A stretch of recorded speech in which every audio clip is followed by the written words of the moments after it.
டேய், ஒரு ஃபோன் எடுக்க மாட்டேங்கிறாரு. நான் உடனே அங்கே போய் அந்த சாப்பாடை யாரும் சாப்பிடாம தடுத்துடுறேன். மாப்பிள்ள, நான் இப்போ ஓகேவா தான் இருக்கேன். நானும் கூட வரேன் மாப்பிள்ள. டாக்டர், இவரை கூட்டிகிட்டு போகலாமா?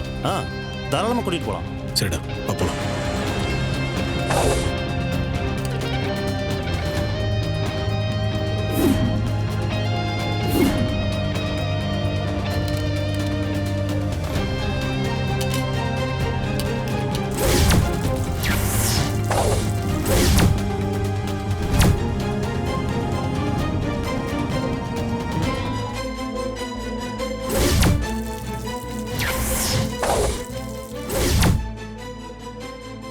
நிறுத்துங்க.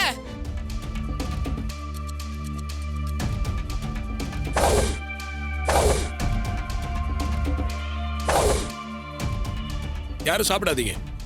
இன்னும் யாரும் சாப்பிடல. இல்ல, யாரும் சாப்பிடல. எதுக்கு சாப்பாடை போட்டுட்டு சாப்பிட வேண்டாம்னு சொல்றீங்க தம்பி? காரணமா தாங்க சொல்றேன். இந்த சாப்பாடுல ஏதோ பிரச்சனை இருக்கு. யாரும் சாப்பிடாதீங்க.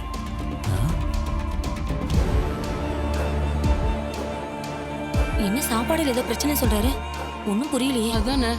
என்னாச்சு சார்? எதுக்கு சார் போட்ட சாப்பாடை சாப்பிட வேணாம்னு சொல்றீங்க? ஏங்க, உங்களுக்கு எத்தனை வாட்டிங்க ஃபோன் பண்றது? ஃபோன் எடுக்க மாட்டீங்களா? எங்க உங்க ஃபோனு? ஃபோனு ஆஃபீஸ் ரூமில் இருக்குது சார். எல்லாருக்கும் சாப்பாடு போடணுன்னு நான் இங்கே வந்துட்டேன் சார். ஏன் சார், என்னாச்சு? எதுவும் பிரச்சனையா? பிரச்சனை தான்.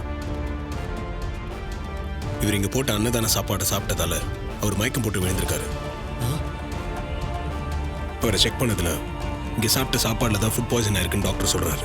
என்னது, ஃபுட் பாய்சனா? ஆமா ரகு, நீங்க டேஸ்ட் பார்க்க சொல்லி கொடுத்தீங்கல்ல, அந்த சாப்பாடை சாப்பிட்டு தான் நான் மயங்கி விழுந்துட்டேன். சார், ஒவ்வொன்றையும் பார்த்து பார்த்து தான் சார் சமைச்சாங்க. சாப்பாட்டில் தப்பு நடக்க வாய்ப்பே இல்லை சார். ஏங்க, இதெல்லாம் ஆராய்ச்சி பண்றதுக்கு இதான் நேரமா? முதல்ல இந்த சாப்பாடை எல்லாத்தையும் டிஸ்போஸ் பண்ணுங்க. சார், சாப்பாடெல்லாம் பரிமாறி சாப்பிட போகிற டைமில் எப்படி சொல்கிறீங்களே சார்? சார், இந்த சாப்பாடுல ஏதோ பிரச்சனை இருக்குன்னு சொல்றேன்ல, முதல்ல அந்த இலையெல்லாம் எடுக்க சொல்லுங்க. எல்லாரும் என்னை மன்னிச்சிருங்க. இது என் அம்மா பேர்ல நடக்கிற அன்னதானம். இது எல்லாருக்கும் உபயோகமா இருக்கணும்னு நினைக்கிறேன். இந்த சாப்பாடுல ஏதோ சரியில்லைன்னு தெரிய வந்திருக்கு. அதுக்காக தான் இந்த சாப்பாடை யாரையும் சாப்பிட வேண்டாம்னு சொல்றேன். என்னடா சாப்பிட உட்காந்தவங்களை எந்திரிக்க சொல்றேன்னு யாரும் என்ன தப்பா எடுத்துக்காதீங்க. எல்லாருக்கும் நான் ஹோட்டல்ல சாப்பாடு சொல்லியிருக்கேன். இன்னும் ஒரு 10 நிமிஷத்துல வந்துடும். எல்லாரும் இருந்து சாப்பிட்டே போங்க. எந்திரிங்கப்பா.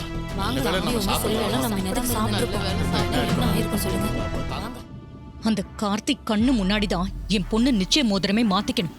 அது புரியாம இப்பவே மோதிரம் மாத்த சொல்ற? ஐயோ அத்தை, இதுக்கு மேல என்ன பண்ணாலும் நாம நினைச்சது நடக்காதுன்னு அந்த கார்த்திக்கு தோணி இருக்கும். நீங்க தான் ஜெயிக்க போறீங்கன்ற முடிவுக்கு வந்திருப்பான். அதான் சொல்லாம கொல்லாம ஓடிட்டான் போல. அவன் போயிட்டு போறான் அத்தை. அதுக்காக நாம ஏன் டிலே பண்ணணும்? சீக்கிரமாவே என்கேஜ்மெண்ட்டை ஸ்டார்ட் பண்ணிட வேண்டியதான். அப்படியா சொல்ற? ஆமா அத்தை, அவன் இருந்தா என்ன இல்லனா என்ன, நாம நம்ம காரியத்தை நடத்தி முடிப்போம். அவன் வந்து பார்த்துட்டு வயிற்றுச்சல்ல சாகட்டும். சரி, அப்போ ரேவதியையும் மருதுவையும் நீ ஸ்டேஜுக்கு கூட்டிட்டு வா. கொஞ்ச நேரம் அவன் வரானான்னு பாப்போம். இல்லைன்னா மோதிரத்தை மாத்த சொல்லிடலாம். சரிங்க அத்தை, வாங்க. ஆஹா, சகல இல்லைன்ற விஷயத்தை தெரிஞ்சுக்கிட்டு நிச்சயம் பண்றதுக்கான வேலை வேகமா நடந்துட்டு இருக்கு போலயே. இந்த சகலை வேற இன்னும் காணுமே. டைம் வேற ஆகிட்டு இருக்கு. எதுக்கும் ஒரு ஃபோன் பண்ணி பார்ப்போம்.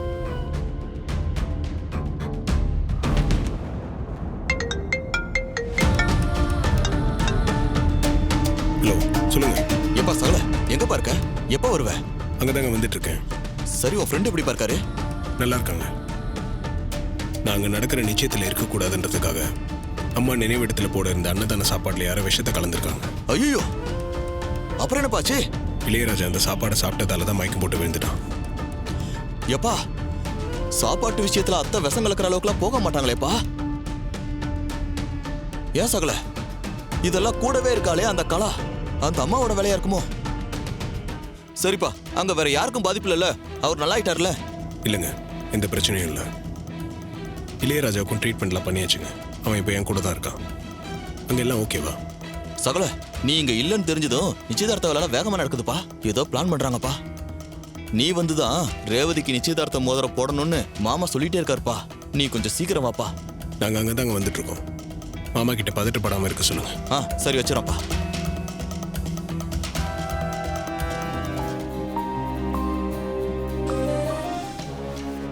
என் பொண்ணோட நிச்சயத்தை நீ இருந்து பார்க்கணும் தான் நான் இந்த ஃபங்க்ஷனே நடத்துறேன். நீ இல்லாம இருந்தது எனக்கே ஒரு மாதிரியா தான் இருந்துச்சு. எப்படியோ வந்துட்டல்ல, நிச்சயத்தை பார்த்துட்டு போ.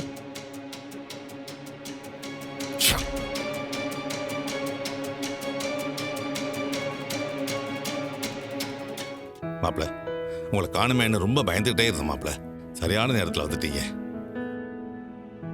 எப்பா உடம்புக்கு ஒன்றும் பிரச்சனை இல்லையே, எல்லாம் ஓகே தானே? மாத்திரை போட்டேன்ப்பா. எப்பா சாப்பாட்டுல வெஸ்த வச்சது யாரும் தெரிஞ்சதாப்பா? வேற யாரு பண்ணிருக்க போறாங்க? மாப்பிள்ளை இந்த ஃபங்க்ஷன்ல கலந்துக்க கூடாதுன்னு இதோ இவ தான் பண்ணிருப்பா. இல்லை மாமா, இது அத்தை பண்ணியிருக்க வாய்ப்பில்லை. கூடவே இருந்து வேற யாரோ தான் இந்த வேலையை பார்த்துருக்காங்க.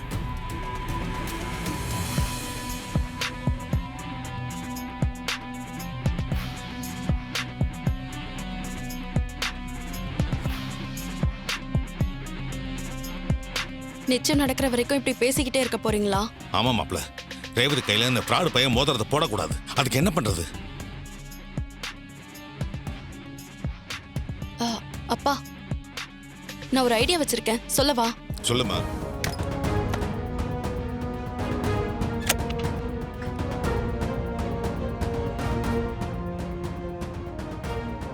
என்ன இது அடிக்கடி கரண்ட் கட் ஆகுது?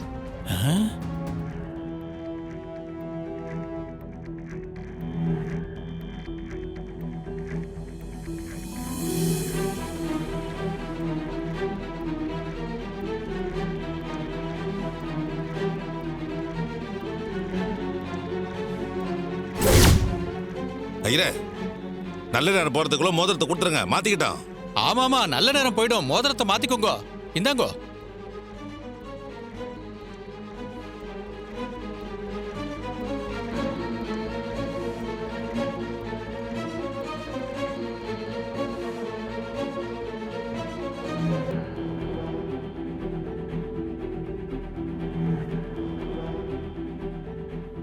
மாப்பிள, பொண்ணு வரல போடுங்க.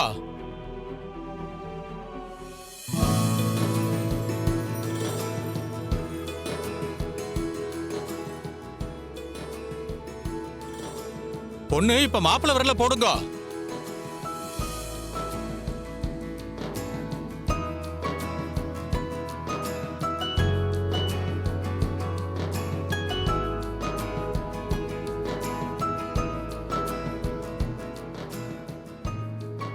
யாராவது கொஞ்சம் கரண்ட் மெயினை பாருங்க.